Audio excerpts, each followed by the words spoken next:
Eux aussi ont choisi de rire de tout et surtout de n'importe quoi. Ils l'ont érigé en philosophie de vie, en thérapie même, les adeptes du yoga du rire. Gilles Lemorvan et Jean-Michel Piron en ont rencontré à Rennes, reportage. Le rire sans raison en marchant. Je ris, je ne sais pas pourquoi.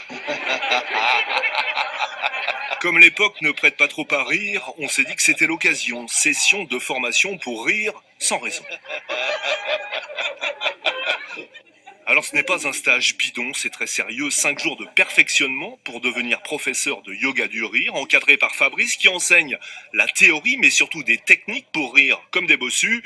Ici le porte-manteau, beaucoup plus efficace que les 3 blagues par jour de votre voisin de bureau. Rire 3 fois dans la journée, c'est très bien, ça vous apporte effectivement un petit coup de booster positif. Mais pour avoir tout ce que le rire peut apporter en termes d'avantages, d'atouts, de bienfaits, d'optimisme, de dynamisme et aussi sur la santé, hein, les scientifiques sont très clairs, il faut rire entre 15 et 20 minutes en continu. Il y a des hauts et des bas dans la vie, on les aborde, les hauts et les bas, comme ça.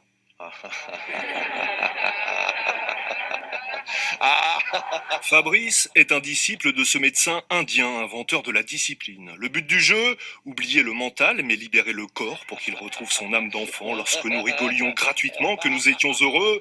Aujourd'hui, on ne rit plus assez, on a tort, cela évacue le stress, les tensions, et ça atténue même la douleur lorsque l'on est malade. À partir du moment où votre corps commence à rire, il envoie un message au niveau de votre cerveau.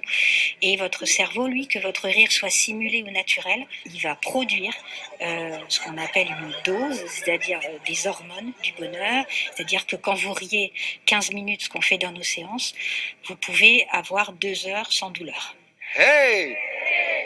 Oh! Yeah!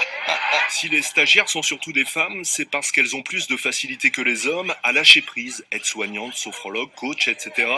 Elles avaient déjà suivi des premiers stages pour enseigner le yoga du rire au grand public. Je vais tirer le maître de rire. Désormais, elles le feront dans un cadre professionnel, en EHPAD ou dans une entreprise. Même sous le masque, le rire est contagieux.